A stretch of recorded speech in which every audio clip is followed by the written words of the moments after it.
Good morning, my family. How is everyone? We are live. It is Friday, the 17th, and this is, I believe, episode 27 of The Storyteller, our Cafe Clutch. Good morning, Malcolm. Welcome.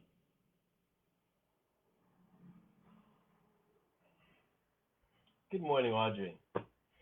Good morning, Stacy, Diane, and Brian. Hello. You guys all came in at once. Good morning, Timothy. Good morning, Audrey.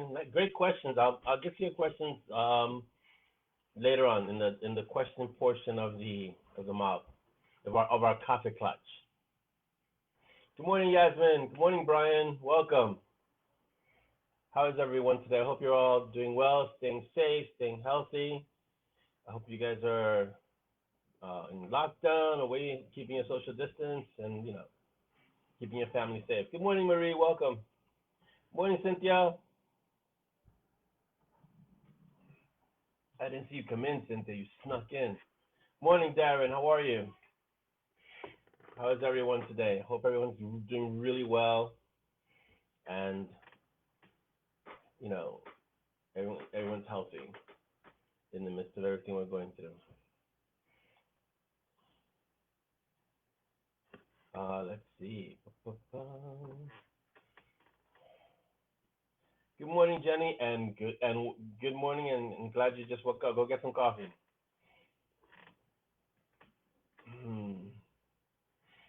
I have mine. I have my normal mug, and then I have my Orlando mug. So I'm ready. The Orlando mug just has water. I don't drink that much coffee. It's 52 ounces, so no. All right, let's get started. You guys are here. Let me start. So hello to everyone. Hello, my family. Hello to my close family, to Dolly, all the little ones, the big ones too, Orlando and Josh, the ones that you guys see with the film choreography. And my sister, Isabel, who's out there somewhere doing who knows what. Hey, you. And good morning to all of you, and hello and welcome. So the usual commercials we always have in the beginning of all our episodes. We have a YouTube channel. Let's get that number up. I think when we have like 100 followers, please go follow us on YouTube. So like, subscribe, and share, please. So we'll put it up on the mob, but it's Bitten Peaches, and it's really easy to find us on YouTube. So go follow us on YouTube. We only have like 100 followers, and there are like 1,300 of us in the mob. So let's get that number up. Same thing with Instagram. I've been putting up more stuff on Instagram, like excerpts from the books, it's been really fun trying to find really good excerpts to put into Instagram. So go follow us on Instagram. We're at Bitten Peaches on Instagram. You can find us. Just look for the page that has all the excerpts from the books. Dolly, so we've been getting more art from Mona Finden, and so Dolly has been hard at work creating more stuff for the ZAZZLE store. So go there. I think Davina's request for the Dive T-shirt is being worked on, so you'll probably see a version of that. So you're gonna see some Dive T-shirts, some other stuff that might be a little bit more obscure, but it's gonna be up on the ZAZZLE store. So go follow us on the ZAZZLE store and go get some swag. I've been trying to get a Bitten Peaches shirt. It's hard. These designers, excuse me. So to get a Bitten Peaches hat has been kind of hard to do these days. Hello, George. Welcome. Good morning. Oh, that's good that you're working from home, Darren. Excellent. Oh, you haven't slept, Brian. Well, I hope you can make it through this Mob TV hour awake, hopefully. Can you send Mary dot? Yeah, she needs a link to get to the Mob TV. Morning, Chris Mendoza. Good morning. Good morning, Davina. Your shirt request, I think, is being worked on. I don't know. I don't think I saw a design. So, yes, Cynthia, this is almost a peach. I should call this peaches size. just Peaches on Peaches XL size. It's almost Peaches XL size, Cynthia. Good morning, Laura. Welcome. Still waiting for your books, Laura. So once they send it to me, it gets to you. So these things happen. They take time. Good morning, Dolly. Good morning, Orlando. Stacy says that ZAZZLE has a sale, so that'd be awesome. Yes, Jenny, let's start mobbing people to get over to the Instagram page and to the YouTube channel because I know Chris has told me that it takes a long time. It's a marathon. But if we have 1,300 people in the mob, we can definitely get more followers for both our YouTube channel and for the Instagram page. So let's do that. And I'm being current with putting up stuff on the Instagram page, different excerpts, so things like that. Sunatra, yes, Cynthia, so we'll just, I don't know what you mean, but okay, sure. Jenny's a Jenny is a savage. Finally, Mary Dot, welcome. Welcome, Mary Dot. Good morning. Let's see who else is here. Alicia's here. Good morning, Alicia.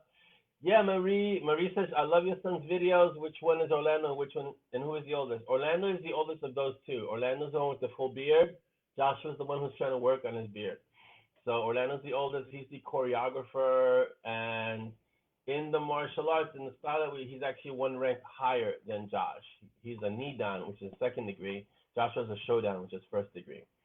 So, and he's the one that's really into the fight choreography, and he's the one that kind of puts the fight scenes together. And then Joshua gives a lot of input because they're both very good at it. So, there you go. Welcome, John. Hope you're doing well and staying safe. All right, so let's see. Oh yeah, on the mob, Dolly recently put up a link, I guess a little post that has the links to Amazon, ZAZZLE, Instagram, YouTube. It's all on Mob Docs. So if you look on the side, if I remember correctly, there's this little post that says all links, or in the document section. So look there and you'll see that all the links to everything that we have, like our ZAZZLE store, the Amazon store, the Amazon, all the books are, Instagram, YouTube, they're all there. So please click there and, follow us and get your, don't forget to get your swag. Oh, and don't forget to leave a review. I know we haven't had the review post in a while, but don't forget to leave a review for Blood Betrayal. Blood Betrayal is the most recent one out. And so don't forget to leave a review for Blood Betrayal because I know it gets lost and there's a lot of things happening and life happens. Yes, Jenny, you're going to have to get an Instagram account. Go do that. Even I haven't posted much on Instagram recently because the last time I posted, I think I had just gotten over being sick or I was sick on my personal Instagram, and I put up a picture that was just plain scary. So I think I have to start putting stuff on my own personal Instagram too. Alicia, I agree. She says those videos are fun. The videos are fun. I told him to make them really short, 10, 20 seconds, because that's that's not that that's the attention span of people now, but that's kind of like what gets a lot of attention from people. So quick 10, 20-second videos, kind of build a body of work, and then start working on start longer stuff. So I told him to look at Dust, which is this great sci-fi channel on YouTube. If you haven't seen it, go look at Dust. There's some great stories. Stories on Dust range from 15, 20 minutes, but they have serious budgets, some of them. They look like Hollywood type movies, some of them. So I told him to work his way up to 20-minute films, 30-minute films, and start creating longer films. And he's getting his equipment ready and things like that. I'm going to be executive producer I get executive producer credits on all his stuff just because I made him, period. Let's see. Good morning, TJ. Good morning, Craig El Dragon. Good morning. So let's see. Awesome, Brian. Thank you for subscribing and following everything. Oh, so what is shred? So Brian wants to know what a shred is. A shred is what happens when I give the book to the art group. So art means advanced reader team. So it's the advanced reader team group, I guess. So what they shred is what they take the finished book, the first rough draft, and they shred it. Meaning they take it apart, they find any kind of errors, mostly commas, and what they do is basically a really, really, really rough, deep edit. And then I go over that, I hand it to an editor, and then it gets released. So the shred is a really essential part because it's really the mob, the people who are in the art, but they're from the mob. If you're not in the mob, you can't be in the art. and they kind of look at the book first. After I look at it, obviously, but they kind of look at the book first, kind of give me their insight. Some have shred like almost every book, so you don't have to shred every book. It's voluntary, and I always say life happens, and sometimes you can, and sometimes you can't. You usually have about a week to 4 or 5 days, depending on the length of the book. And so that's what a shred is, Brian. I hope that helps you. Davina says, I don't have a real job anymore. That's right, you were leaving a job, Davina. I hope the transition has been easy. And no longer have to try and homeschool my son as the holidays have started. Oh, that's going to be fun for you. So the shred is coming next week. It's in the list of things to talk about. But the shred is coming really soon, TM. Uh, Davina can answer. Yeah, shred is proofreading, checking for typos, commas, more commas. I have an aversion to commas. Um, it's an issue that I've refused to get treated. So so Malcolm says shredding means adding commas. Basically, yeah, it's adding commas. Basically, I'm not even trying to deny that. So apparently, commas do not register in my brain. So so if you want to be part of the shred, just in general for anyone, let me know. Either send me a PM or let me know in the mob, and I'll add you to the art. It's basically you get the book, you get to kind of read it, go through it, and then add your notes. Some people shred the book and they actually go through the entire book. Some people just answer the questions, and I believe they're like 15 questions. It's what you can do. I understand right now, especially that there's a lot going on, so don't feel like you're obligated to shred and do every single thing. And many times, there's some really fast readers in the mob and some really fast shredders.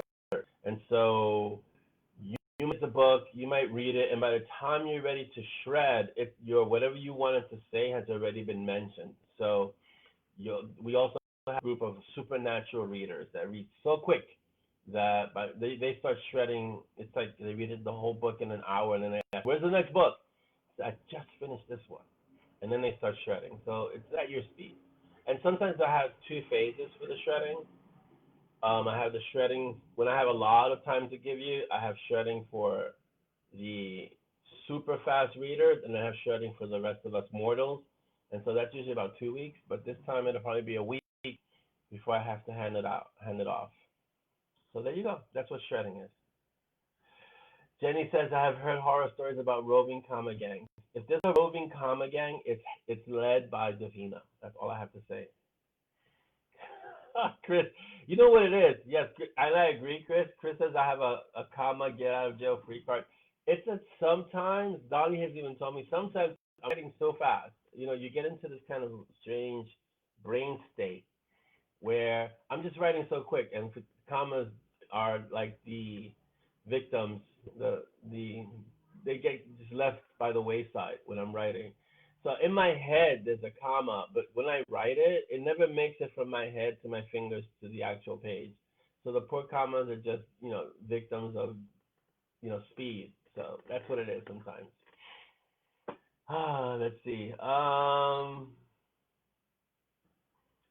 Malcolm says, I thought you were going to say, if you want to shred, learn about commas. No, you'll see where the commas go. I mean, I think there's a big controversy over regular commas and the Oxford comma, but I think we agree that we use the Oxford comma here, but we don't use the Shatner comma, which is really more the Shatner period. Really more the Shatner period, basically. Yes, Craig. I knew that one was coming. I knew that one. Craig said they wrote a song about me called Comma Chameleon.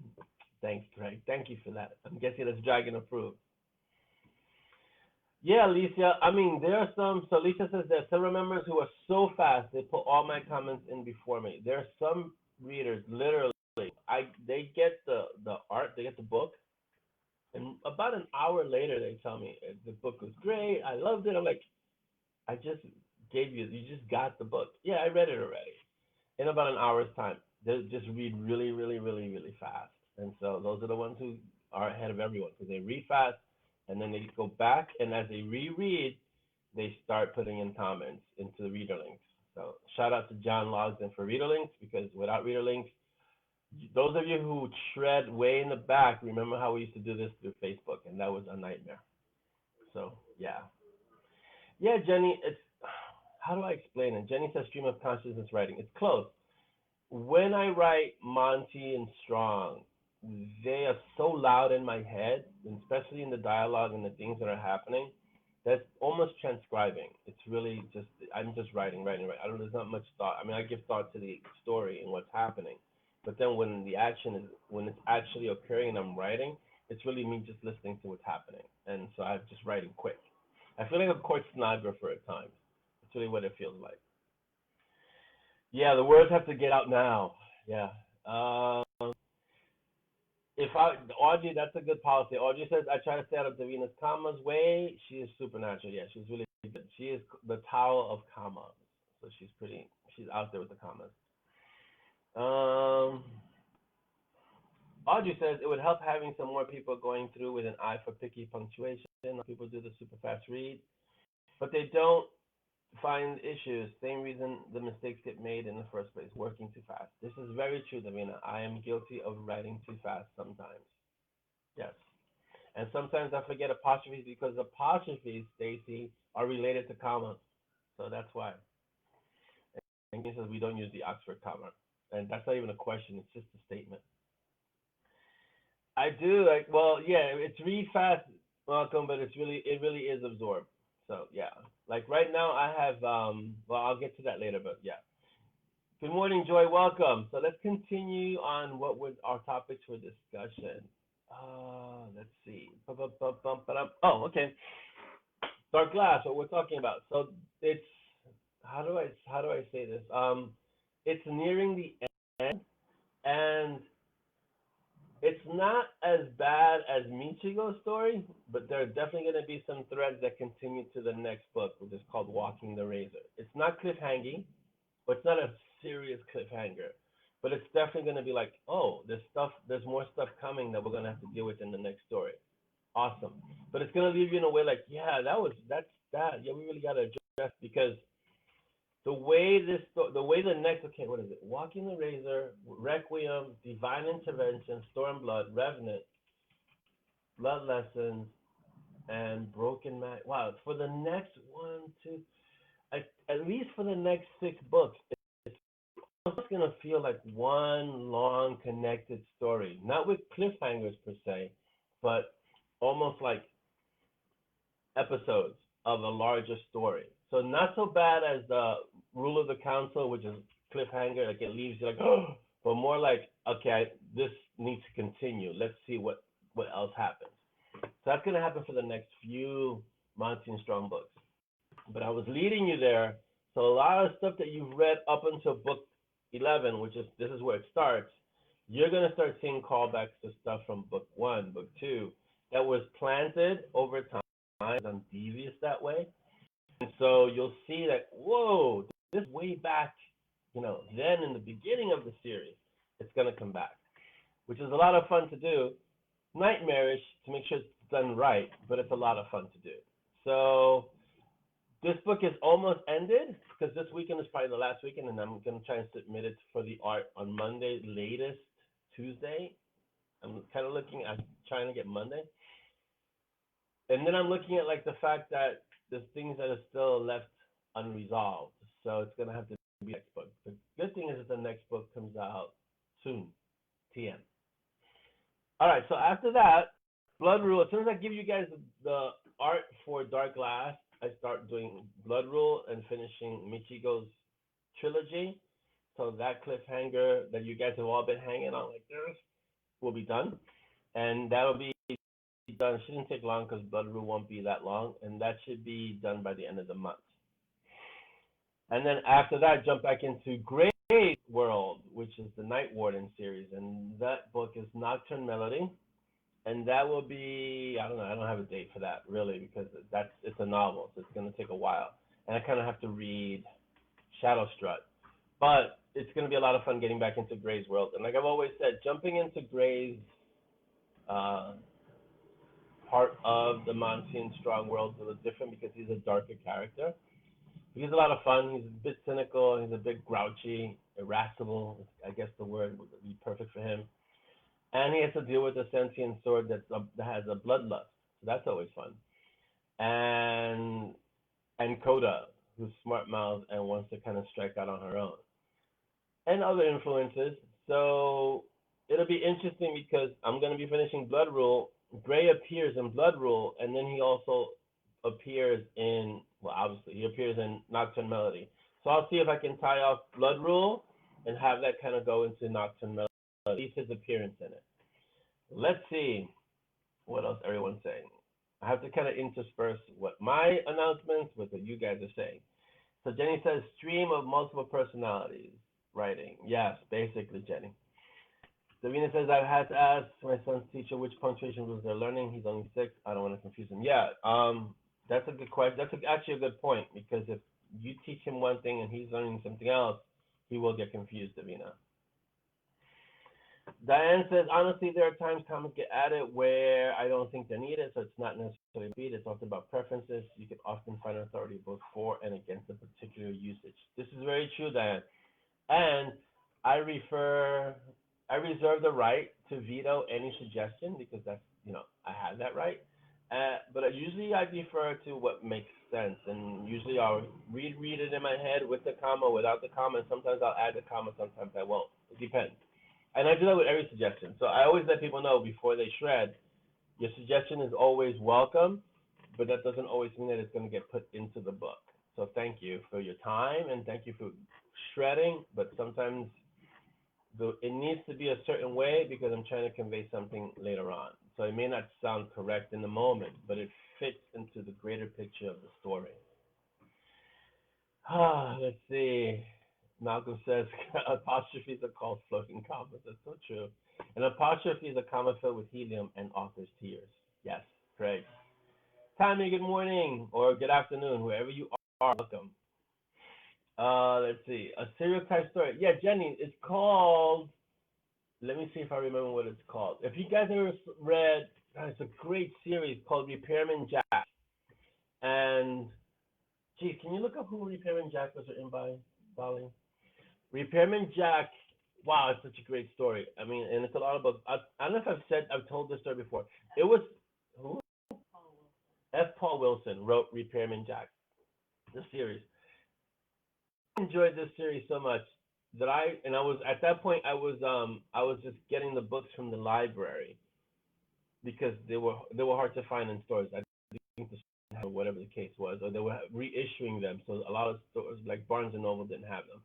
So I was hunting these books down the library. I was scouring Queen's libraries for the next book, and I think there are like 16. How many books are in the series? 16 books? There's a bunch of books in the series. And he has this idea called a river novel, which is basically one novel leads into the other novel, leads into the other novel, leads into the other novel. So it's not so much a cliffhanger, it's that each novel is very connected to the next. So it's kind of that way, Jenny. So it's almost like a stereotype story, but not as much. 17. So Repairman Jack has 17 books.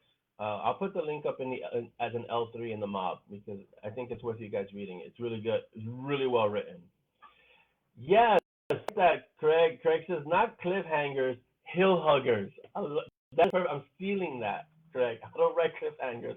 I write hill huggers. That's excellent. So a hook, not a cliffhanger. Exactly, Alicia. So these are hill huggers, not cliffhangers. Exactly. Perfect. Thank you, Craig.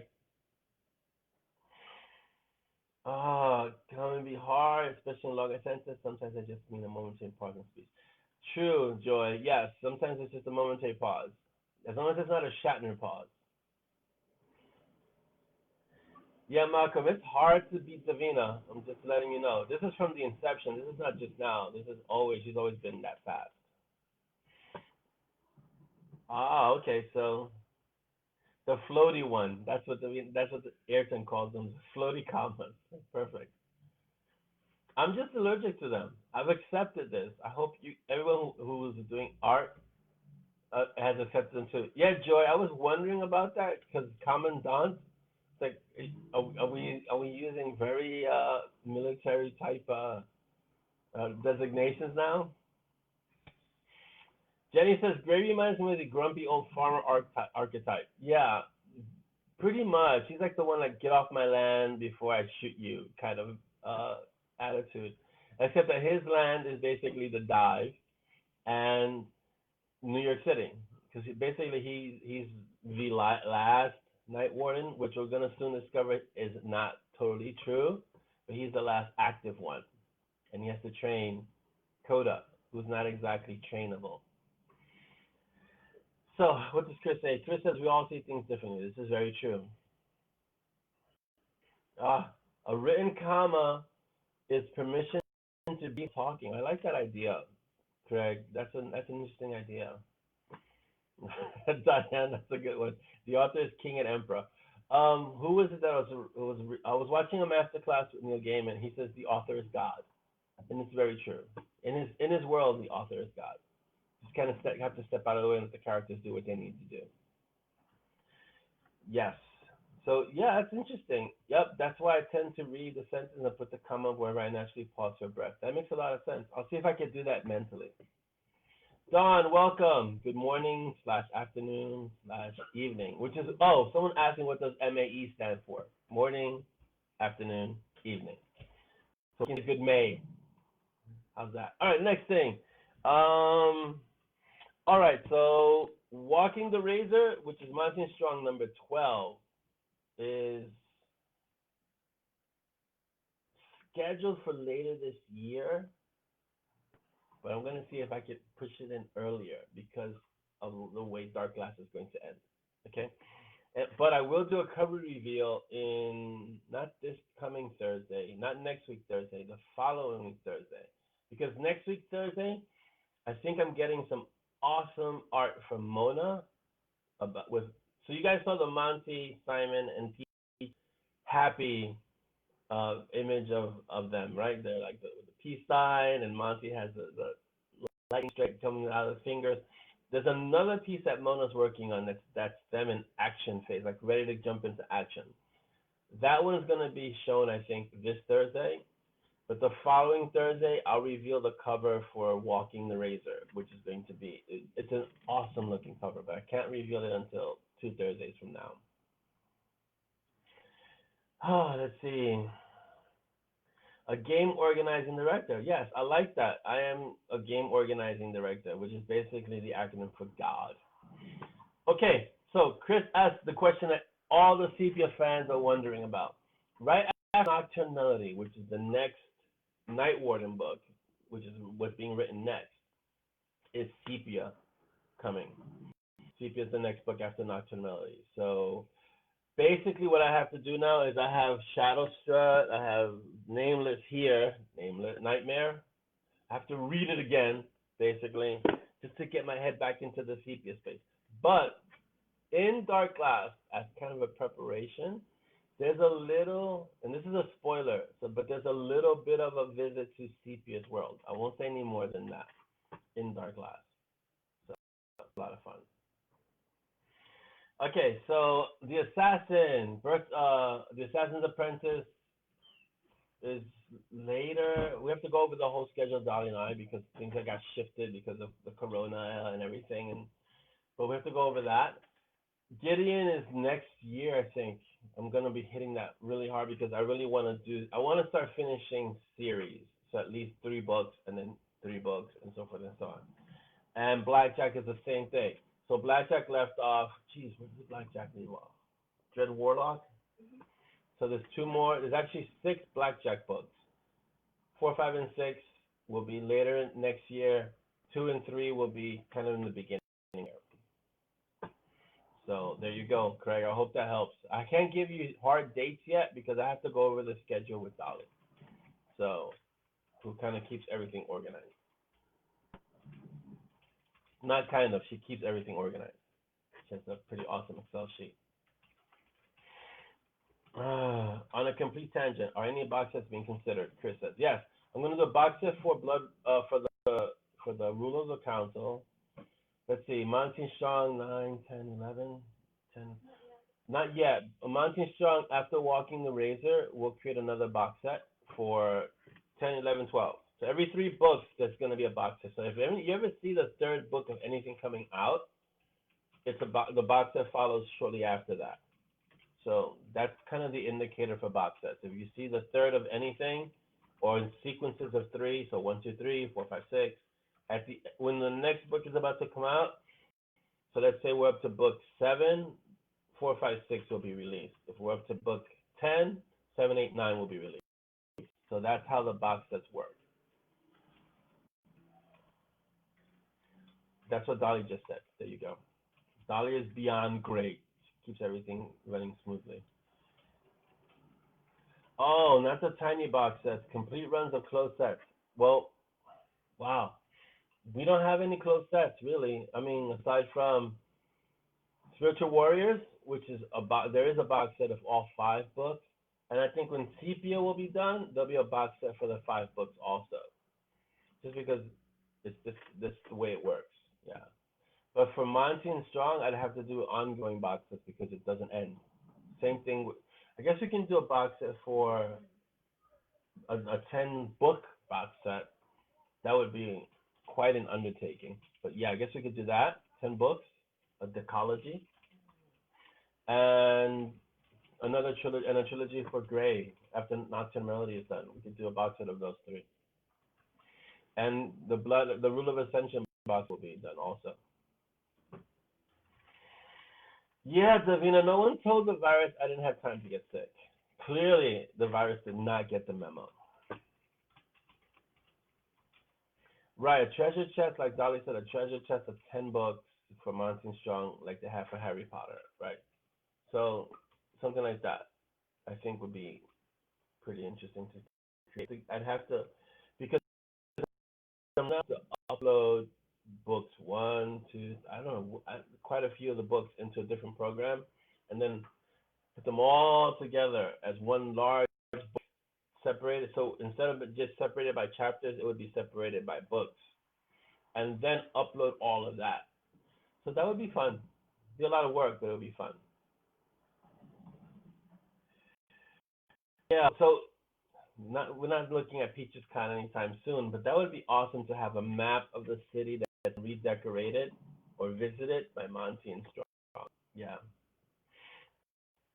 I totally agree, Craig. Craig says it makes it easier for gifting and trapping new readers.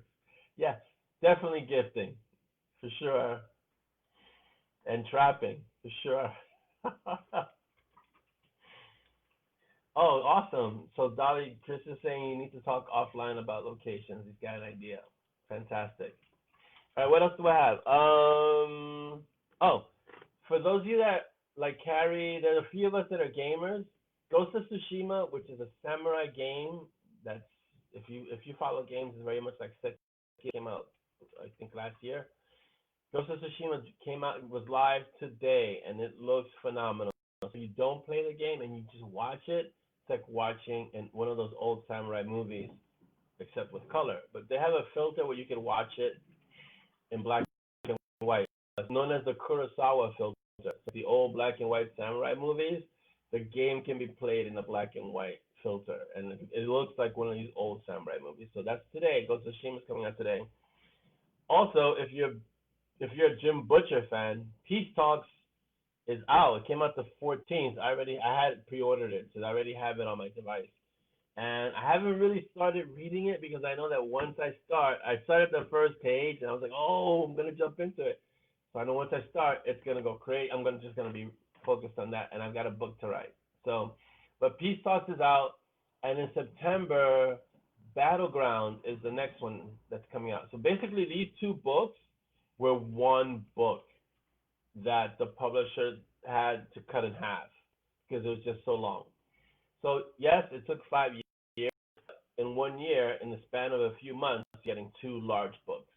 So it's worth it. I mean, I'd rather have that than waiting indefinitely for something that doesn't come, like the George R.R. Martin thing that's happening. So we'll see. I'll let you know how Peace Talks is. Let's see. Let's see what else am I saying. Okay. Peace talks. Yeah. Oh, okay. So by now, hopefully, you've all seen Warrior Nun. I liked it and didn't at the same time. It could have been so much better, but I think the writing is what made it suffer. It's great. It was what do we kind of call that? Like just fluff, and it was like a fluff series. Warrior Nun. We had so many right? Yeah, we ultimately were like towards the end. It was like, oh my god, really? But for what it is, if you don't expect high end cinema, excellent writing, um, you know, really, Hollywood type kind of movie going, it's really good. If you just want a Netflix thing to like, burn through, although it's long because each episode's like 40 something minutes, so and there's like 10 episodes. Yeah, it's long. You may not make it to the end, put it that way. But it was really good in the fight scenes. I can tell you the fight scenes were phenomenal. And if only for the fight scenes, it was worth it. Character development, could have been better. And the writing, the script, it's like Dolly and I were discussing it. It was like they were having these pitch meetings, and every writer had an idea and put it in, and then the writer would go off and had a dentist appointment, so that stuff would get lost. So whoever suggested JC and his crew had an appointment, and JC and the crew just disappeared, and someone else came in and said, "Hey, how about we do this?" And everything was added. So it's a little schizophrenic kind of writing, which can work if done correctly. Now, welcome, Robert. For the old guard, Dolly hasn't seen it today, so I don't want to spoil it. It's good. I'm a little partial to Immortals, obviously, if you read my wrong, and their problems. But old guard is done well. You have Charlize Theron, so like the Extraction movie, you have some star power, and you have Tweetle Elafor, I believe his name. I don't know if I'm mangling his name, who is also a good antagonist in that movie, in the old guard. And so you have star power, so I can definitely see a part two of the old guard coming in. So that one was really well done. Really well done. Let's see. Jenny says, reading your comments again. Jenny says, my mom and I are going on a book shopping spree, waiting for them to buy peace books. Yeah, there's no rush. Just get it when you can. I can't tell you if it's good or not. I know Jim wrote it, so it should be good, but we'll see. Stacy says, Davina, Steve says Davina was a little disappointed. Well, we'll see. I haven't read it, so I've heard a lot of people weren't that what's the word? Weren't that pleased with peace talks. I think what happens, and this is something that I'm trying to be careful of, is that if you stop for 5 years, even though you have an idea and you don't write for 5 years, it's like a muscle, like going to the gym. You kind of lose the thread of the story. And so you have to really, and I think that's why Jim Butcher was going to the cons and everything, kind of to stay immersed in that world, but it's still not the same as writing. So we'll see. I'll read Peace Talks and I'll let you know how it goes. Good morning, Robert. Chris says, any chance of getting a Monty Instructive Agency shirt or hat? You don't need to be, I'm not the one you need to ask that. You need to be asking that to Dolly. She's working on all that stuff. She handles the ZAZZLE store and swag. Especially if you need a Monty and Strong skateboard deck, you should get one. Let's see. 18 is watching cartoons, so he keeps commenting things like, it turned into a submarine. I'm trying to make it's making sense of this. That's funny to have those comments just come out of nowhere. Good morning, Matthew. Welcome. Or afternoon or evening, wherever you are. Yeah, I agree, Stacey. An Old Guard Part 2 would be great. I'm not going to spoil it by saying what happens in Old Guard, but I think that would be an excellent. I would write one. They should call me. I was already rewriting parts of the Warrior Nun episode. I was telling Dolly, this is what needed to happen, and then I would give her a whole treatment on how they needed to write a certain episode. So wouldn't be hard. I could definitely do it. Good morning, Leanne. Welcome. Yeah, we were talking about hats, as Dahlia is saying, we have the t-shirts, we were talking about caps and hats because I don't think we have that many. I think we have the Iron Rhino, which has nothing to do with Monty Strong. And and it's pink, which looks ridiculous. And we have golf caps, I think they are. Like they're like open. So I'm guessing they're golf caps, Ben Peaches and Monty Strong golf caps. So Dolly will be working on caps for Monty Strong. Well, the golf caps are really made for the girls. Oh, the golf caps are for the girls. Excuse me. So you can put your hair through? Is that what the whole thing? Yeah. Do I have that? Do I seem to have that? No. I don't have that problem.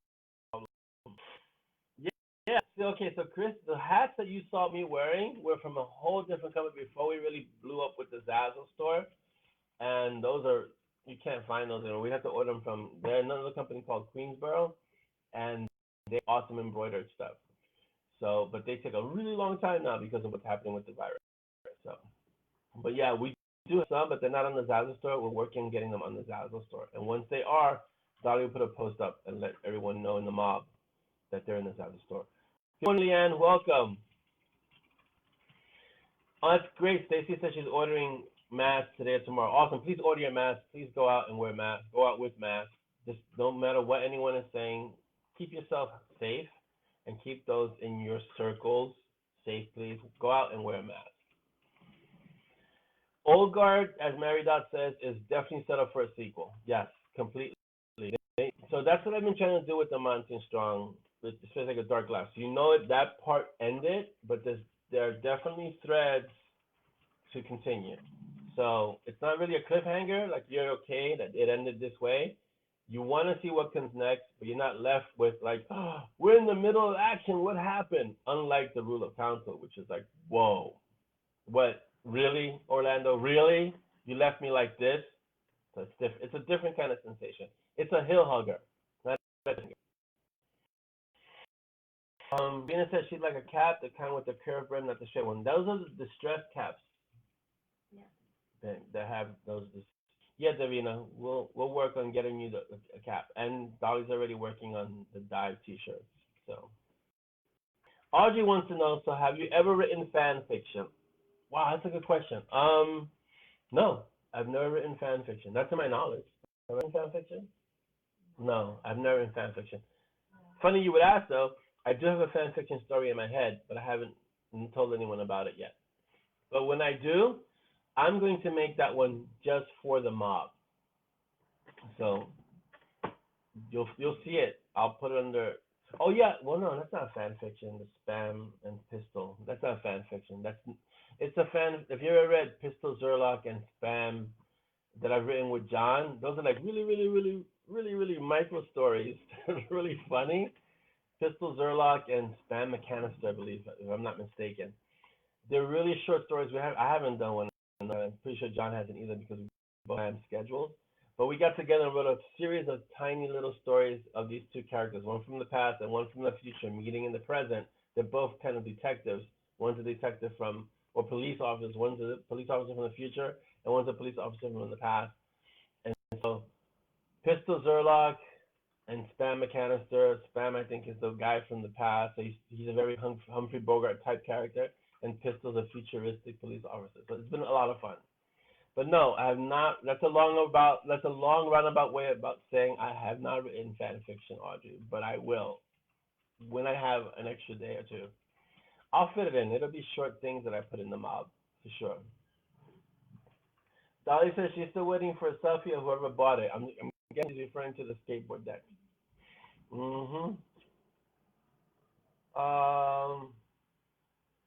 Oh, let's see. Jenny wants to know if she can get away with an M&S poster. So, are any of the prints as posters? Yeah. I know that we could do that with the Night Warden covers. So see if we don't have them, we will. But I think the Night Warden covers all look like posters anyway, because that's Gene Malika, and they look amazing. So I mean, amazing when they're blown up. I mean, I can see the quality is so high that when I blew up the ones that I have, I could see the pores on the characters, on the models' faces, because it's just that good quality. Oh, let's see. True, Craig. Everything an author writes is fan fiction for his own series. That in the strict sense of the writing, it is fan fiction, right? Because you're writing it for your readers. So yes, but I haven't written anything for an established series or anything like that, or established characters outside of my own. I have not done no. But yes, I like what Dolly. It's better to ask for forgiveness than permission. Yes, for sure. Yeah, at least I did. We had those things we write like in 5 minutes. They're ridiculously fast. Like he'll write a line. It's like a back and forth. He'll write a line. I'll write a line. He'll write a line. I'll write a line. And so we just do that, and in 5 minutes, and then we end it, and it's quick. But they're hilarious and they're funny and they're really short. So if you haven't heard of Spam, McAllister, and Pistols or a lot, look it up. Oh, well, it's out there. It's on Facebook. Ah, let's see. What else have we got? Oh, we got like 10 minutes before we go into our Q and A's. All right. If you have questions, this is the time to start asking them because I'm going to get into Audrey's questions in a little bit. She gives questions like every week. Audrey's awesome. So if you want to ask a question, this is the time to ask it. So let's see what else do we have. I think that's it in terms of the schedule. I have a bunch of awesome book covers coming up. Oh, and the character that the series spinoff that you saw for Black Orchid, that cover, that character appears in the next Monty and Strong story uh, as a member of Black Orchid. So you get to find out what Black Orchid is in Dark Glass. And then you get to see a member of Black Orchid in Walking the Razor. So, yeah. So we'll see how that develops. But the actual her doesn't come until much later. But you get to see her. She'll make a cameo in well, she won't even make a cameo in Dark Glass. You just heard about Black Orchid. She'll actually make a really major appearance in Walking the Razor, the next Monty and Strong book, Monty and Strong 12.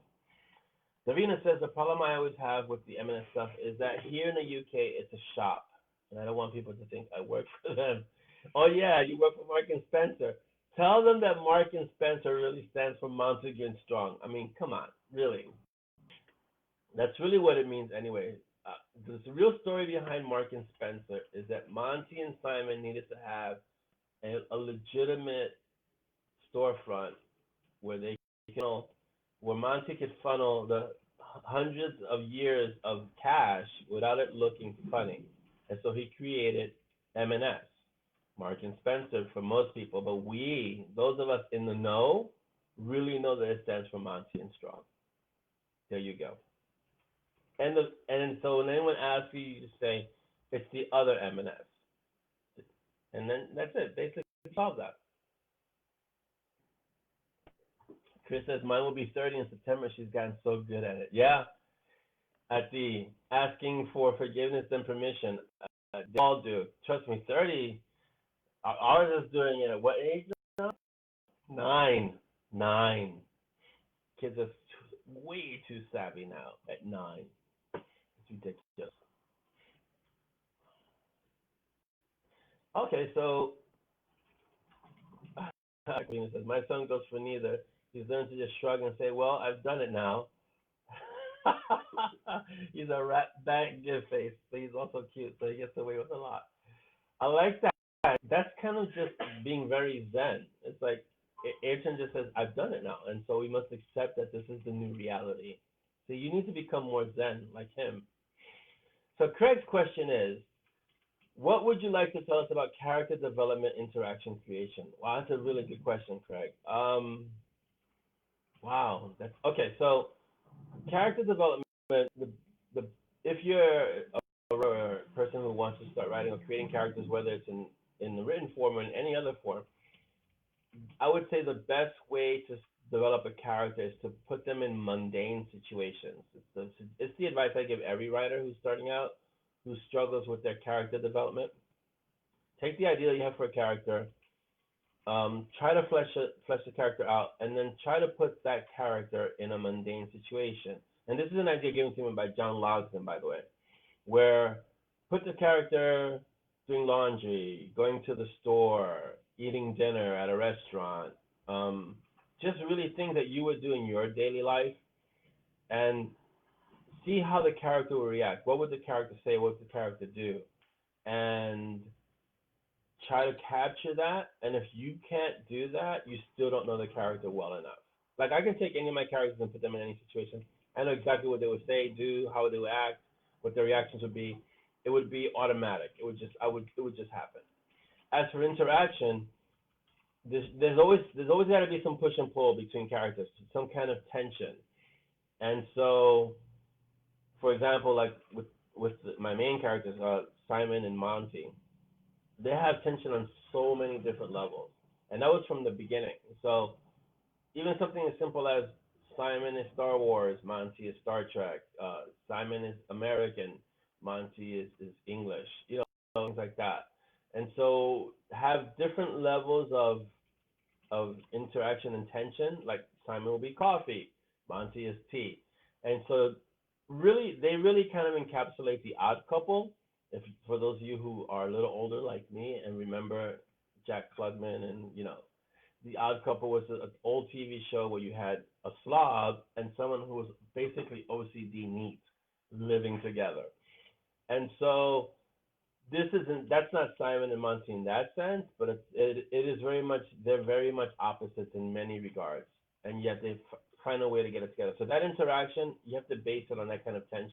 Me at least, my characters have to have that kind of tension. If they agree on everything, that reads as boring. And so they have to disagree, and they have to butt heads, and they have to have different points of view, and they have to have principles that they stand for. So that's and creation. Wow, the creation part is hard because I usually work it backwards. I have the creation first, then the development, then the interaction. So the creation is basically being open to the story first and what the story require. So like even for the most recent one that I put in the mob, I wanted to go noir. So I was telling you guys I was starting to read noir stories, and so I said I need a character for a noir story. So the creation actually started from what kind of story I wanted to do. And then once I had the kind of idea of the story, then I said, okay, now what do I need for the story? What kind of character do I need for the story? So Richard Caro, which is the main character, also has Siren, which is his anchor, and he's a dream walker. And so then it goes from there. Why is he a dream walker? What is a dream walker? And fleshing all that out. And then, okay, how is this character? How does he speak? Is he snarky like Simon? Is he a little bit more straight-laced like Monty? Is he somewhere in between? And what's the interaction with Siren? And so forth like that. So you got to see a little bit of that with the first chapter that I gave you. And so that's basically how I do it. It's not, it takes a while, and it took me a while to learn that, but that's basically how I do it, correct? So I can't say that's the way to do it. I can say that's the way I do it. All right, let's see. What questions? Let's see. Live streaming my time is going to make you pain in my back. Sorry, Mary Dot. Yeah, live streaming can be tough sometimes. Stacy says kids become teens at 10. Yeah, or 9, because that's what we have in our house, a 9-year-old teen. Yeah, and she's really tech savvy, like scary tech savvy. Um, yeah, so like and sometimes, so the door's closed, right? So sometimes I'll just share this with you guys. So what I'm telling Dolly is that we have to prep her for the CIA, basically, because she has all the skills to be a spy. That's all I have to say. She's got the computer skills. She's got the smile, the charm, the intelligence. It's incredible. So I'm saying, oh, so basically what she's going to be really good at is just being a spy. So I'm just saying we should just groom her for the CIA and call it a day. So we'll see. Oh, on YouTube, I'll say hi to MKD Karate and Brian Batten. Hello, MKD Karate and Brian Batten. They're watching over there and can't see this chat. So you guys can't see the chat, but say hello to all of you over there. Awesome. Let's see. In theory of selective application, concept 2 is personal use. Okay. I kind of missed part of the conversation. I apologize. Ah, MKD Karate is you, by the way. Hello, MKD Karate. Okay, vinegar and oil. Right. Exactly, Jenny. So they may not mix, at least, but when you shake them, they make great dressing. That's basically what vinegar and oil is, and that's basically what Monty and Simon are the kind of the epitome of that. It's like oil and water. They don't really mix. You can get them together, and they'll get together, but eventually they have to kind of separate, and that's basically what Monty and Simon are. Oh, you're welcome, Stacy. I have that Odd Couple song in my head regularly when I'm writing Monty and Simon. So yeah, it was one of the tribe, Chris. You're right. You've been reading too much John Logsdon, Dolly, with that phrasing comment. A female bond. Yeah, let's see. The Black Orchid or Zephyr is Siren is. Yeah, I can't. I want to spoil it. The Siren is going to be an interesting story for sure. Zephyr. I'm sorry, not Siren. Simon's going to be an interesting story. Zephyr. Why am I saying Simon? Zephyr's going to be an interesting story, and Siren is going to be an interesting character. Yes, because I keep having Simon in my head. All right, so let me answer some questions. Oh, no, it's not time before the question session. Awesome. Any other question, guys? Thank you, Craig. That was a great question. Definitely Dragon approved. So, but I say hi to Brian Batten because he's not you, Dolly. So, How do you have 14 minutes left? You created time? I created time. Yes. What have you not read my book? Dolly asked me how do I have 14 minutes left? Because I create time. Clearly, she hasn't read the books where I can mess with time. This is what happens when you write about it long enough. You can start messing with time.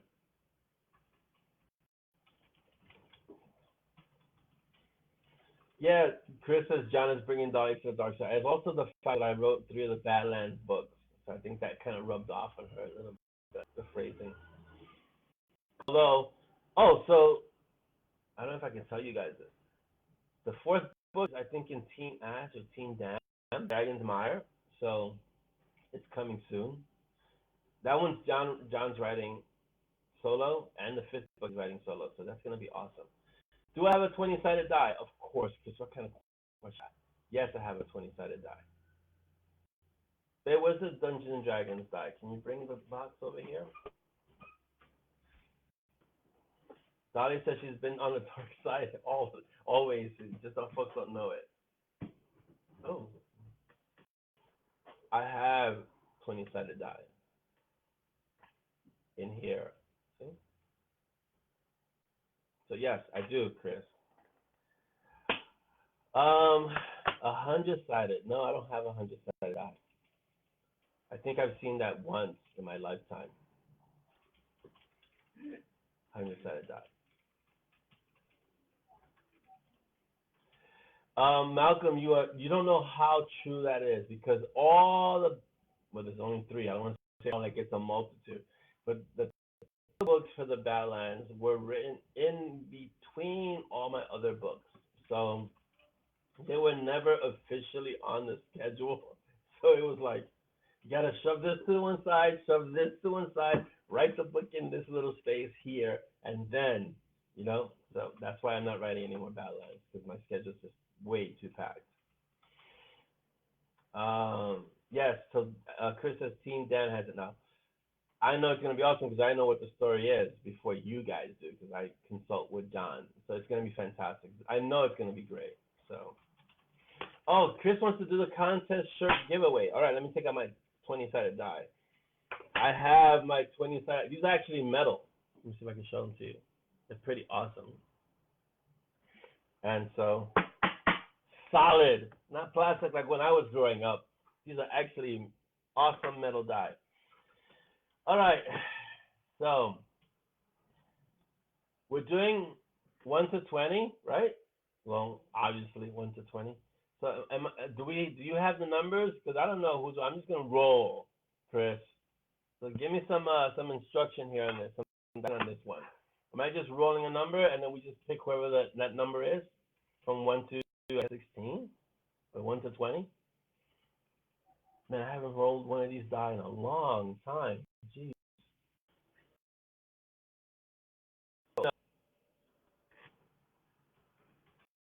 Like Craig says, "Woo, I won!" But I haven't even rolled yet. Yes, these are very fancy because I'm trying to get the family into Dungeons and Dragons, and I haven't been able to like really get in.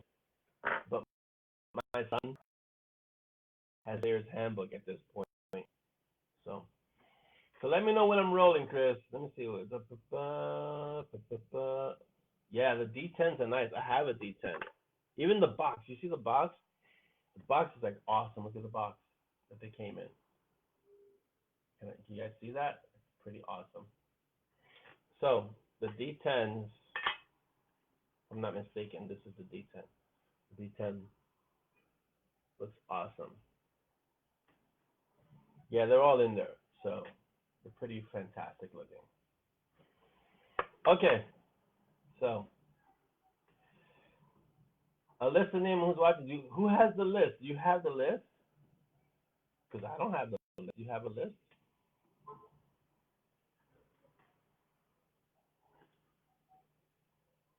Oh, that's a great question, Mary Dot. Okay, as you guys get the list together, and as I rub the scruff of my itchy face, Mary Dot asks, when you get up from the computer, are you able to leave the characters and story world behind, or do they color your interactions with those around you? Sometimes I can't sleep. Not that I sleep much anyway, because I'm still dealing with, like, once I'm finished writing for the day, sometimes I'm still dealing with story issues in my head. So I get up from the computer, I'm done writing, I hit my quota for the day, but in my head, I'm still dealing with story issues. So it's yes and no. It's almost like a running commentary in the back of my head a lot of times where I'll have issues that I'm trying, like thorny problems that I'm trying to unravel, which is why I'll jump into something like Destiny or another kind of game where I can from that game. But in the back of my head or in the back of my brain, the story is being unraveled. And every time I'm talking to Dolly and I'm kind of checked out a bit, not often, but sometimes, and it's really what I'm working on is I got a problem in my head, a story problem in my head, and I'm trying to kind of have it resolved. So most of the time I can get up and walk away and I'm done with it, and I don't have to. I'm not bringing the characters with me, but a lot of times they're there in the background. So I'll just I kind of get to the brain department to just kind of work on that and bring me a solution when you're ready. So that's my. Hopefully that answers your question. But I think because the stories are so much a part of me that they do kind of color some of the interactions in my life for sure. Yeah. Night Warden die. What do you mean that wasn't a 10-sided die? Oh, I got the wrong one.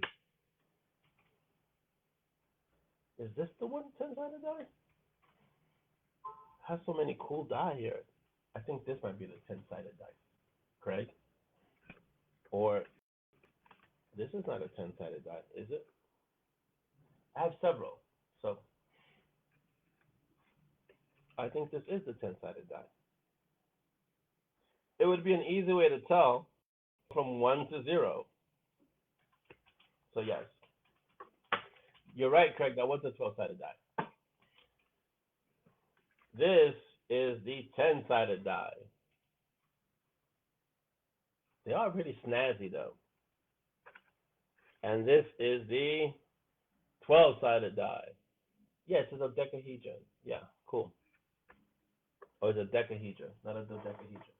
This would be a dodecahedron, which is a 20-sided die. All right, so what am I rolling for, Chris? What's the number? Am I just rolling and then you have the list? Who has the list? What's going on? Oh, the list is coming. All right, 17 people. D12 plus 6 minus 1. I can do that. I have a D12 and a plus 6 minus 1. Let me know, and I shall. I'm about to. All right, so Audrey's asking questions. let me get to Audrey's questions that she asked prior to the event.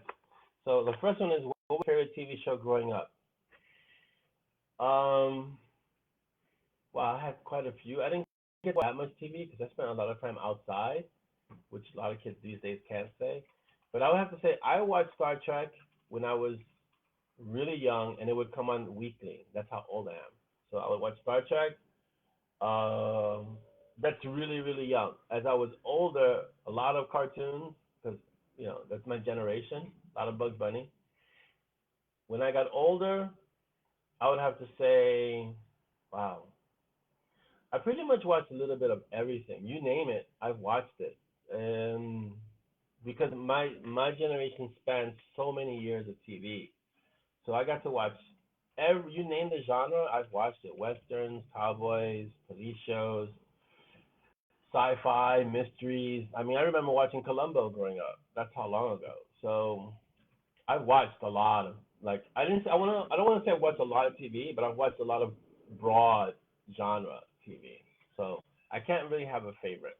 If I had to have a like the space show, Star Trek, Battlestar Galactica, the original one, Space 1999, that many people don't remember.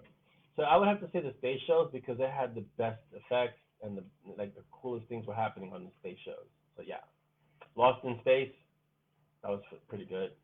So yeah, Twilight Zone, Outer Limits, Chiller Theater, those kind of things. Let's see. Audrey says, have you? Let me read the next one, Audrey, then I'll get to this one. What was the last book you read just for fun? Peace Talks. That's what I'm reading now. But what I read for fun is not really considered fun for most people. Like I'm reading Great Stories Don't Tell Themselves by Larry Brooks. It's a writing book, and it's basically, because I'm always learning as a writer, it's basically structure, how to write, how stories work, why do good stories follow kind of a certain pattern or formula. So Larry Brooks is very well known for those kind of books. So there you go. So the last book that I read for fun, actually the story that I read for fun was Hunted, which is a short story by Steve McHugh, and he tells Remy's. It's a Remy story. If you know Steve McHugh and the Hellquinn Chronicles, you'll know who Remy is. And Hunted was a short story that Steve McHugh wrote. And I have all of Steve's books. I hadn't read that one. And I still haven't read the Avalon books or the later Nate stories. I have them, I just haven't read them. But I read Hunted because it was a short story. So that was the latest book. And I'm about to start Peace Talks. So I'll get to that eventually. If a holiday, this is another question because Audrey's become the question queen. If a holiday was named after you, how would it be celebrated? Family getting together, lots of coffee, lots of books. Really. And good food, because Doggy likes good food. So lots of good food. All different kinds of food. So no specific food, like an international food gathering. So a lot of food from a lot of different places, a lot of people from a lot of different places, because my readers are from everywhere, and a lot of coffee or tea if you like tea, but mostly coffee, and family. And family, when I say family, remember, I don't just mean blood relations. I mean the people that you've chosen to be your family too. So that's how my holiday was celebrated, the holiday. And I'd call it Peaches Day because, of course. So let's see what else I got. Yeah, I've got 17 in the group right now. All right, so let's read the other question that Audrey had. Have you ever called a family member by one of your characters' names instead of saying no, not yet. Here's my working theory.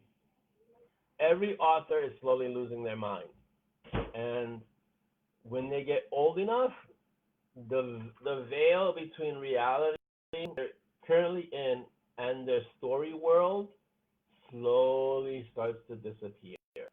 And so they won't know if they're in their story or if they're in reality, in this world. And eventually they'll start calling the people around them by the characters in their books. That's my theory. So eventually at some point I'll call Sally Michigo or something like that. Eventually, I guess. We'll see. But no, I haven't ever called anyone in my life someone from the books.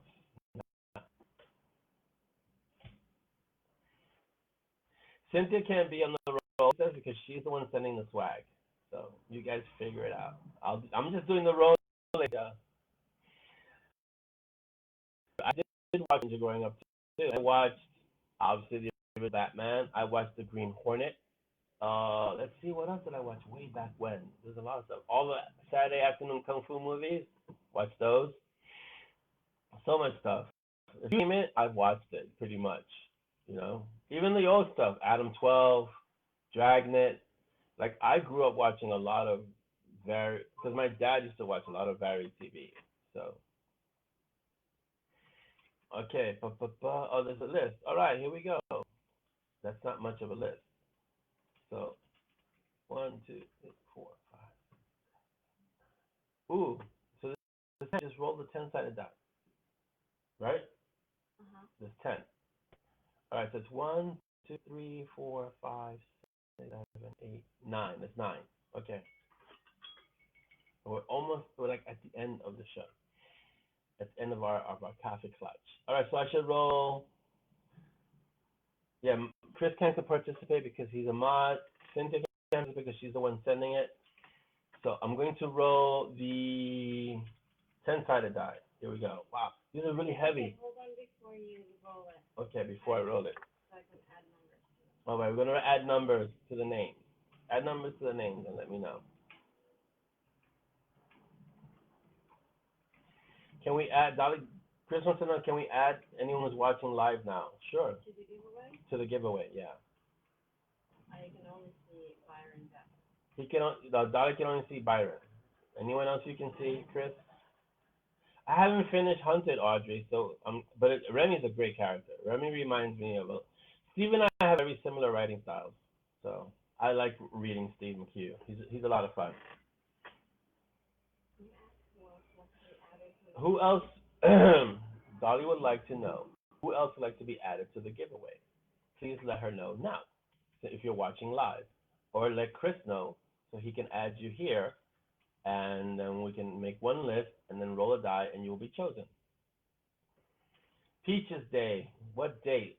Why don't we ask on the mob, Malcolm? That's because we should definitely have a Peaches Day. I think it'll be great. Peaches Day. Harlan Ellison, yeah. My reading history is really amazing. Like, I was really fortunate growing up, being able to read the books that I read, for sure. I mean, I reflect upon that now because I never limited in what I could read. And someone a great post about the child in the library being able to access all books. And that was basically my life. I could read anything I really wanted to. My mom never had an issue with me reading. In fact, she encouraged more reading. So, okay, sound is low for Laura. Laura, increase the volume, Laura. Marita says, I not only wanted Star Trek as a young mother, as a child, I watched Stranger Than Fiction. Oh yeah, I remember Stranger Than Fiction. Wow, I'm really old, geez. And the Loretta Young Show. I up with Lawrence Welk, Mary Dots, if you remember that. Red Skelton. I watched Red Skelton, and I watched what's the other one? Jeez, was it Bob Hope? Bob Hope had a show. Bing Crosby had the Christmas specials. Yeah. Chris Caesar had a show. Mary Dot, we're close. I may not be quite that ancient, but I'm approximating it. Okay. Duo the Decahedron is a 12-sided. Awesome. See, I learn something new every day. Leanne wants to know, how do you decide which story to write first? And we're going a little over, but because we have the giveaway. So I hope if you can hang, please do. If you have to go, I understand, if you have to go. So, all right, so let's see. How do you decide which story first? Wow, that's a good question. It's always an alternate. So there's always a Monty and Strong story somewhere in the mix, Leanne. And then in addition to Monty and Strong, I'll write something else, which is why a lot of stories are delayed, because there always has to be a Monty and Strong or Monty and Strong related story. So it's the S world, and so the stories are being written, even if it's not directly Monty and Strong. And so there's always one of those, and then there's either a short story or another longer story, a novella. I don't really write novels back to back unless I do like with the Badlands, which just really throw off my schedule a bit, which is why I don't do those kind of things. I don't do simultaneous novels. I did it once. I think I did Wander and Homecoming, if I'm not mistaken. I don't know, a Gray story and a Monty Strong story, and it nearly short-circuited my brain. So I don't do simultaneous novels. What I'll do is I'll do a novel and a short story, or a novel and a novella. Hopefully set in the same world, which makes it easier. But if not, then something radically different, like a Gideon Shepherd story. Whole different world, whole different story. It's a whole different way of seeing characters. But it's usually always a Monty Strong world story and then something else, Leanne. So that's how I decide. Because Monty Strong is the engine that pushes everything. All the worlds exist in Monty Strong world. The characters have started to have followings of their own, with the exception of Sepia, because Sepia came before Monty Strong, and that's why she has been there for a while, but she's going to be done this year. And I have to get back to Ava James, because that's also before Monty Strong, and John Kane, which is also before Monty Strong. So yeah, so those three storylines it's going to take longer because it's not a Monty Strong world. Okay, so of course now the idea of wrong names is in your brain. Yeah, but it won't happen. Oh, Mystery Science Theater 3000. I haven't seen that in forever, but yes, I grew up watching that too. So that was excellent. Get your bad phones, Laura. Awesome. Add Brian from YouTube. Okay. Add Stacy, I think. Add Darren. Audrey. Leanne. Is that what we're saying me for? I hope it's just that they're asking for me. No, but we can roll a 20-sided die more than once. Or we can roll 20, 12, 6, 4. I think this is 10, 10. No, this is 8. What do you need, like 200? 40, 50, 60, 1,000? I can roll them all at once. I'll just roll a 20-sided more than once. Can we do a little bit, a tiny video after this one? Sure. Yeah. We're going to do a shorter video. Today's like a special treat. We're going to do a short the contest. All right, Mary's here, so yeah. No matter what country, I don't think it matters what country it is. You have to ask Cynthia, because this is Cynthia sending the swag. I'm just rolling the die. So I don't think the country matters. Alicia, that is awesome. So Alicia used Remy's cursing when she was in the hospital before her surgery, because you're classy like that. So am I. I'm sure the nurses were impressed. Remy, Steve is like amazing with Remy. Out of all the characters that Steve McHugh has created, Remy has to be by far one of the best. I really enjoy Nate too. So I call that Nate the other Nate. So yeah. Says my mom took me to the library once a week. Come home with a stack of books. Dolly does the same thing with the kids when we used to go to the library, which was March. She'd go, she'd take a stack of books, come back, the kids would read it, go back, the same thing back and forth. Craig is giving me all the names for the die. So. Okay, we're gonna do a random number generator. Ooh. And I'll take a picture and post it. Cool. Awesome. So Dolly, we're not doing die. We're just gonna do RNG. We have 1 to 21. We can do 1 to 20, and a second one because that will exclude somebody. Yeah. All right, so it's 1 to 21. Awesome. So we're gonna do an RNG. Those of you who know RNG, random number generator, and then it's 1 to 21. So, Andy Williams had a show, and I used to watch the other show that he had with Ron Howard. Oh my God, how can I forget that? I guess it was the Andy Williams show when he was a sheriff. So, when Nuts, I used to watch that. Grew up watching that. Happy Days, obviously. Jenny, I know. Yeah, my mom was a university professor for math.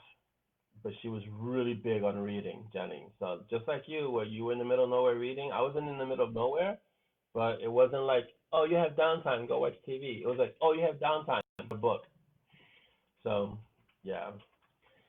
His brothers, Carol Burnett, Stacy. I used to love Carol Burnett. Jeez. Okay, so we have, whoa, the list grew. Okay. Dolly just put the list up in chat. So if you really want to get the swag, put your name, make sure you're on that.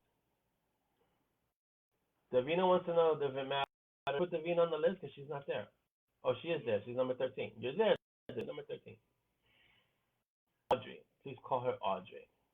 What did we call her? What did I do? I don't know. I don't even see Audrey on the list. She is. Oh, is she? Where? Number 19. Number 19. Oh, let's only go to number 17. You're number 19. Gotcha. No, the latest one. It gets real time. Marie Valdez? Yes. Okay. This is getting long. Malcolm. Followers of their own. And Davina stops talking Chi. There you go. Cynthia says, country does not matter. She will send them anywhere. Chris says, roll them all till you get a good number. Chris is going to use the number generator and then send up the results. So it'll be easier that way.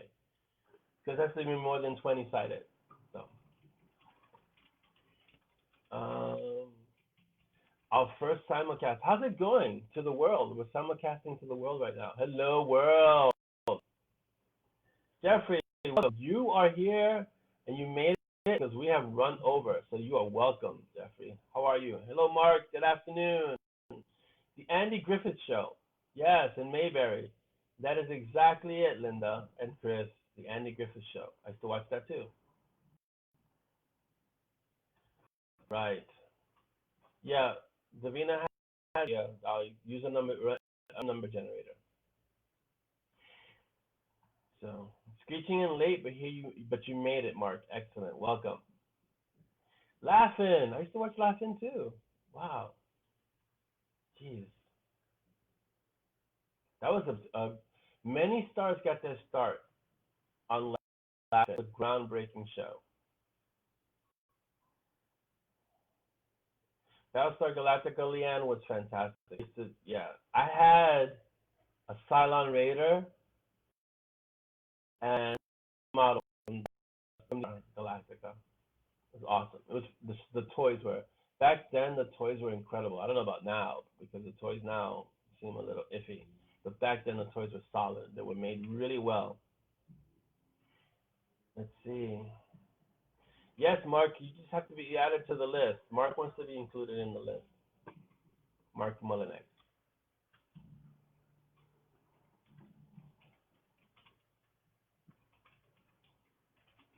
Okay, I will post the list and please reread all the names. Okay, we're gonna reread the names. Ali's gonna put the list, and the names is gonna be the last list. So this is the cutoff. If you're not on it, you're not on it. Huh? Have been admitted. Oh, okay. Dahlia said you can add. She's so nice. I would just be like, that's it. Can't be added. Eric asking what language you're speaking. Tell him I speak American, not English. American. All right. Is this the latest list? It should be 22 people. Let's see. 22 people. Yes. Okay. The latest list is Jasmine, Breeden, Susan. I mean, if there's more than one of you, then I'll say the last name. Marsha, Lynn, Stacy, Malcolm, Carrie, Luann, Ann, Hing, Byron, Darren, Jenny, Davina, Linda, Laura, Mary Dot, Diane, Audrey, Marie, Leanne, and Mark. So if you want to be in that list and you just use your name, put your name now. Yes, Dirk Benedict and Lauren Green. Yes. A-Team. Dirk Benedict reminds me of A-Team also because he was on both shows. How else would you pronounce your name, Mark? Leanne has no Peggy in her name. I don't know. Oh, it's just Leanne Benson. Where did Peggy come from? I have no idea, Leanne.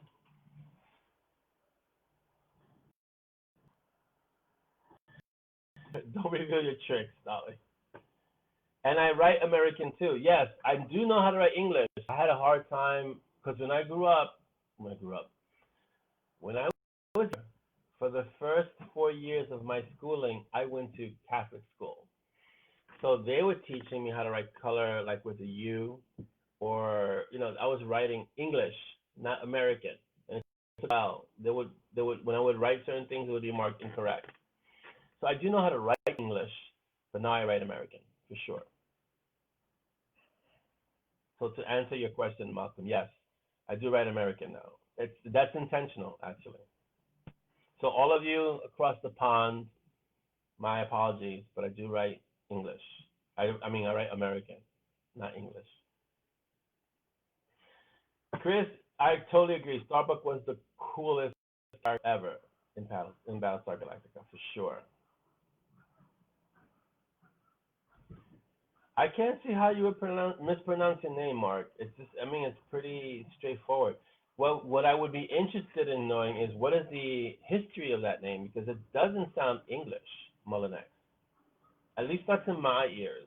Maybe it's a common English name, but like, what's the history of that? Because yeah, it's definitely not something I've heard. Well, don't just let him know that you know someone in America. Tell him he knows someone in America too. Because hey, I'm waiting to read his book, Ayrton. Ayrton, I'm waiting to read your first book. Get writing. Malcolm gets mangled? Really, Malcolm? Wow. See, I have a hard time imagining that you, because for me it's so straightforward, like Malcolm or Mullinex or it just See, I can see Craig's name getting mangled. Zimic. I could see that getting mangled for sure.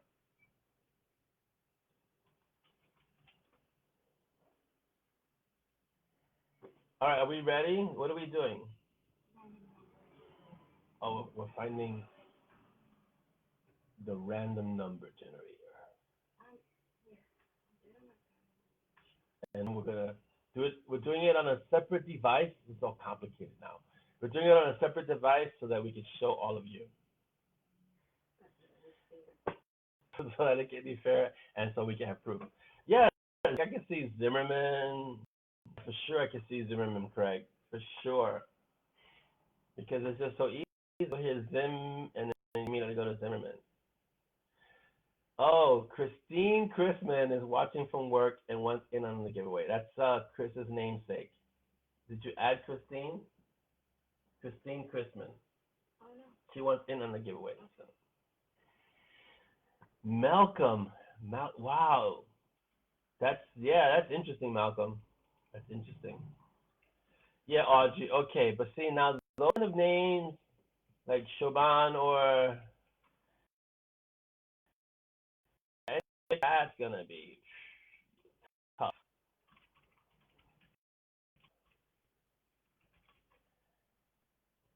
Yeah, that's gonna be tough. Siobhan, that's hard. Mine is really easy because there's a bunch of O's. Orlando. I mean, it's so easy. I can't see people mangling it. I've never heard anyone mess up my name. Not really. No. Let's see. Since yes, you've created a monster. It's okay. We deal with monsters here in the mob. Yeah, it sounds French, Mark, for sure. Siobhan, yeah, that is the way it sounds. Who's that? Oh, Jenny. Yes, Jenny. Siobhan. Siobhan. That's not how it's spelled, though. None of those names are pronounced the way they spelled. Okay. I think we have another updated. Is this the most recent list updated? We're up to 23 now. Let's see. Bum, bum, bum. Yep. We're up to, well, you went from 33, but okay. No, refresh. We'll refresh it to 23. It's 23.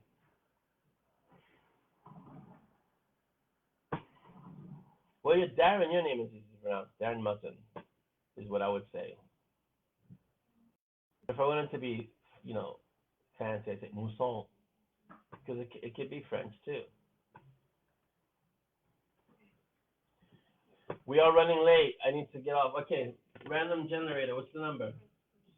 Okay, this is the random number generator if you haven't seen it. Random number generator. What am I pressing? Generate. Okay. Number 18 is the result. Who's number 18? Diane Katzman. You are the winner. So Cynthia, Diane is the winner. Diane Katzman has won. Thank you all for participating. Well, I think we should do that for the peaches. I think we should do it like that. And the coins and the peaches. Okay. We've been inspired. All right. So I have one of these to give away. When should we do it? The next mob? The next mob show? So the next mob show, which is on the 31st, we will be giving away one of these. I have one of these to give away. And we'll do it the same way, random number generator. So be here for that one, because those are hard to come by, trust me. So congrats, Diane.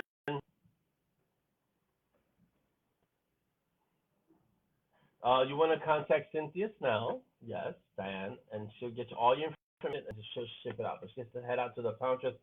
And I got to get off too, because we've gone a little bit over. It used to be 2 hours long. It's not that bad. But thank you all for participating, guys. Listen, please be safe. Stay safe during COVID. It's scary. I'm going to get back to our glass because it has to get done. If you have to go, please, please, please.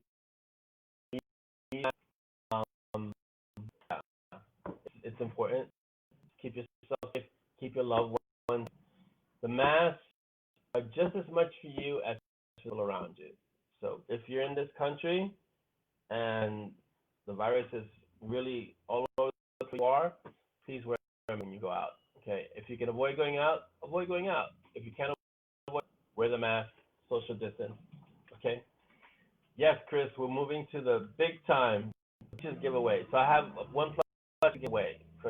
So we're gonna have our next mob on the 31st of July. Same time, same back channel, and we'll do the same thing. And we'll announce that one because I know a few people are going to want a peaches plushie. So, and then we'll have to figure out a way for you guys to get it. But this one's just going to be given away.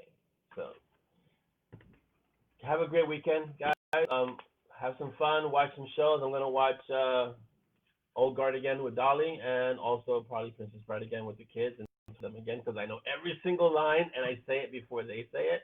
So they're going to be like, come on, why do you have to say the lines first? I'm also going to be doing some Ghost of Tsushima. This is in addition to all the writing. Some Ghost of Tsushima, and I think it was Tim who wanted to know if it was worthwhile. I can tell you just from the gameplay that I've watched, it's worthwhile. Trust me. And I'm going to, I guess, have some lunch now because I'm hungry. Jeez. Have a great weekend, guys.